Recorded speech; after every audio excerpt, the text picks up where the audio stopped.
புதுச்சேரியில் எலுமிச்சை விலை கடுமையாக உயர்ந்துள்ளது. உடல் வெப்பத்தை குறைக்க தர்பூசணி, இளநீர் போன்றவற்றுடன் எலுமிச்சை சாறையும் மக்கள் அதிக அளவில் அருந்தி வருவதால் வீடுகள், கடைகள், உணவு நிலையங்களில் எலுமிச்சை சாறுக்கான தேவை பெருமளவில் அதிகரித்துள்ளது. இதனால் புதுச்சேரியில் தற்போது பெரிய எலுமிச்சை ஒன்று 15 ரூபாய்க்கும், அதற்கடுத்த நிலையில் உள்ள எலுமிச்சம்பழம் 10 ரூபாய்க்கும் விற்பனையாகிறது. உள்ளூர் சிறிய எலுமிச்சம்பழங்கள் 1 கிலோ 200 ரூபாய்க்கு மேல் விற்பனையாகிறது. விழுப்புரம் மாவட்டம் மேல்மலையனூர் அங்காளம்மன் கோயிலில் பங்குனி மற்றும் சித்திரை மாத உண்டியல் காணிக்கை என்னும் பணி நிறைவடைந்தது. இதில் 1,40,00,000 ரூபாய் ரொக்கப் பணத்துடன் 215 கிராம் தங்கம் மற்றும் 730 கிராம் வெள்ளியை பக்தர்கள் காணிக்கையாக செலுத்தியுள்ளனர்.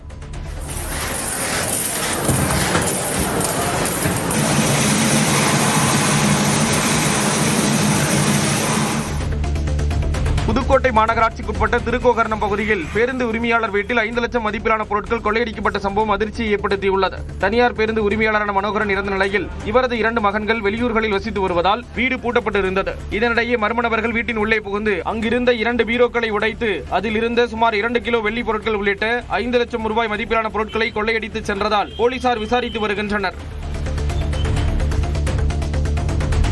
திருச்சி மாவட்டம் மணப்பாறையில் தந்தை மகனை கத்தியை காட்டி மிரட்டி தாக்குதலில் ஈடுபட்ட நபர் கைது செய்யப்பட்டுள்ளார். மணப்பாறை அடுத்த விடத்திலாம்பட்டு பகுதியைச் சேர்ந்த கார்த்திக் மற்றும் அவரது தந்தை முருகேசன் இருவரும் சொக்கலிங்கபுரம் என்ற இடத்தில் இருசக்கர வாகனத்தில் சென்று கொண்டிருந்தனர். அப்போது அதே பகுதியைச் சேர்ந்த யாக்கூப் என்ற விஜயகுமார் என்பவர் அவர்கள் இருவரையும் கத்தியை காட்டி மிரட்டியதுடன் தாக்குதல் நடத்தியுள்ளார். இதில் இருவரும் காயமடைந்து மருத்துவமனையில் சிகிச்சை பெற்று வருகின்றனர். இந்த சம்பவம் குறித்து மணப்பாறை போலீசார் வழக்கு பதிவு செய்து விஜயகுமாரை கைது செய்தனர். திண்டுக்கல் அருகே வெள்ளோடு கிராமத்தில் குழந்தைகளுக்கு விழிப்புணர்வு ஏற்படுத்தும் வகையில் துரித உணவுகளுக்கு எதிராக சிறுதானிய இயற்கை உணவு திருவிழா நடைபெற்றது.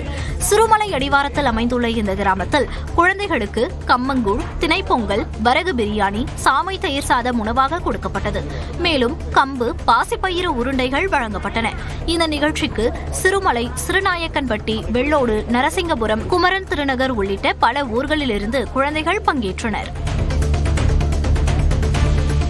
கன்னியாகுமரி மாவட்டத்தில் பரவலாக இடியுடன் கூடிய மழை பெய்தது. மேற்கு தொடர்ச்சி மலை மாவட்டங்கள் மற்றும் தென் தமிழக கடலோர மாவட்டங்களில் மழை பெய்யக்கூடும் என வானிலை ஆய்வு மையம் தெரிவித்திருந்த நிலையில் குலசேகரம், திருவட்டார், அருமனை, திருப்பரப்பு, மார்த்தாண்டம், களியக்காவிளை மற்றும் மேற்கு தொடர்ச்சி மலையை ஒட்டிய பகுதிகளில் இடி மின்னலுடன் கூடிய மழை பெய்தது. இதனால் வெப்பம் தணிந்து குளிர்ச்சியான சூழல் நிலவியது.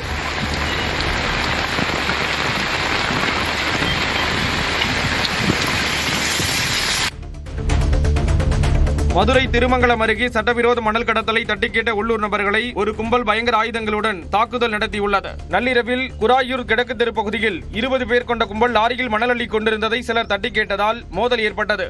மணல் கொள்ளையர்கள் அரிவாளால் வெட்டியதில் பிரகாஷ் என்பவர் தலை மற்றும் கைகளில் படுகாயத்துடன் மருத்துவமனையில் சிகிச்சை பெற்று வருகிறார். இச்சம்பவம் குறித்து காவல்துறையினர் வழக்கு பதிவு செய்து தப்பி ஓடிய கும்பலை தேடி வருகின்றனர். கடலூர் மாவட்ட ஆட்சியர் அலுவலகத்திற்கு மின்னஞ்சல் மூலமாக வெடிகுண்டு மிரட்டல் விடுக்கப்பட்டது. இதையடுத்து வெடிகுண்டு நிபுணர்கள் மோப்பனாய் உதவியுடன் சென்று சோதனையில் ஈடுபட்டனர். கடலூர் மாவட்ட ஆட்சியர் அலுவலகத்துக்குள் இருந்த ஊழியர்கள் வெளியேற்றப்பட்டனர். வெடிகுண்டுகள் ஏதும் கிடைக்காததால் மின்னஞ்சல் புரளி என தெரியவந்தது. இந்த மாதத்தில் மட்டும் கடலூர் பாஸ்போர்ட் அலுவலகம், கடலூர் தலைமை தபால் நிலையம், கடலூர் நீதிமன்ற வளாகம் என அடுத்தடுத்து வெடிகுண்டு மிரட்டல் வந்த நிலையில் இதுகுறித்து போலீசார் தீவிர விசாரணை மேற்கொண்டு வருகின்றனர்.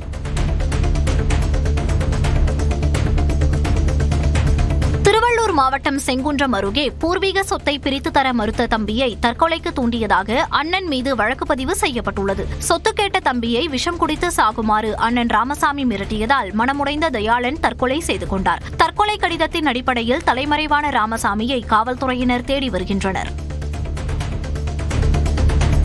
கொசு ஒழிப்பு நடவடிக்கைகள் தொடர்பாக அளிக்கப்படும் புகார்கள் மீது 48 மணி நேரத்தில் நடவடிக்கை எடுக்க வேண்டும் என தமிழக அரசுக்கு சென்னை உயர்நீதிமன்றம் உத்தரவிட்டுள்ளது. கோட்டூர்புரத்தை சேர்ந்த விஜயராஜா என்பவர் சென்னையில் கொசு ஒழிப்பு நடவடிக்கைகளை தீவிரப்படுத்தும்படி தமிழக அரசுக்கும் சென்னை மாநகராட்சிக்கும் உத்தரவிடக் கோரி பொதுநல வழக்கு தாக்கல் செய்திருந்தார். இந்த வழக்கை விசாரித்த தலைமை நீதிபதி SA தர்மாதிகாரி மற்றும் நீதிபதி G அருள்முருகன் அடங்கிய அமர்வு தண்ணீர் தேங்கும் மற்றும் கொசு உற்பத்தியாகும் பகுதிகளை அடையாளம் காண 4 வாரங்களுக்குள் விரிவான ஆய்வறிக்கை மேற்கொள்ள வேண்டும் என அனைத்து மாநகராட்சிகள், நகராட்சிகள், பஞ்சாயத்துகள் மற்றும் சுகாதாரத்துறை ஆகியவற்றிற்கு உத்தரவிட்டது. கிளாம்பாக்கம் பேருந்து நிலையம் மற்றும் புதிய ரயில் நிலையத்தை இணைக்கக்கூடிய நடை மேம்பால பணிகள் தேர்தல் காரணங்களால் தற்காலிகமாக நிறுத்தி வைக்கப்பட்ட நிலையில் மீண்டும் தொடங்க வேண்டும் என்று பயணிகள் வலியுறுத்தியுள்ளனர். 74 கோடி ரூபாய் மதிப்பிலான இந்த பணியில் தேசிய நெடுஞ்சாலையின் ஒரு பகுதியில் மட்டும் இரும்பு பாலம் அமைக்கப்பட்டுள்ளது. இந்நிலையில் வாக்கு எண்ணிக்கை முடிந்தவுடன் போக்குவரத்து மாற்றம் செய்யப்பட்டு மீதமுள்ள பணிகள் விரைந்து முடிக்கப்படும் என்று CMDA அதிகாரிகள் தெரிவித்துள்ளனர். தென்காசி மாவட்டத்தில் வெயில் 100 டிகிரியை தாண்டியிருக்கக்கூடிய நிலையில் குண்டாறு, அடவி நயினார் மற்றும் கருப்பா நதி அணையில் தண்ணீரின்றி வறண்டுள்ளன. அணைக்கு நீர்வரத்து நின்றதால் நிலத்தடி நீர்மட்டம் குறைந்து கடும் குடிநீர் தட்டுப்பாடு ஏற்படும் அபாயம் உருவாகியுள்ளது. இந்த வறட்சி காலத்தை பயன்படுத்தி அணைகளை தூர்வார அரசு நடவடிக்கை எடுக்க வேண்டும் என்று விவசாயிகள் கோரிக்கை விடுத்துள்ளனர்.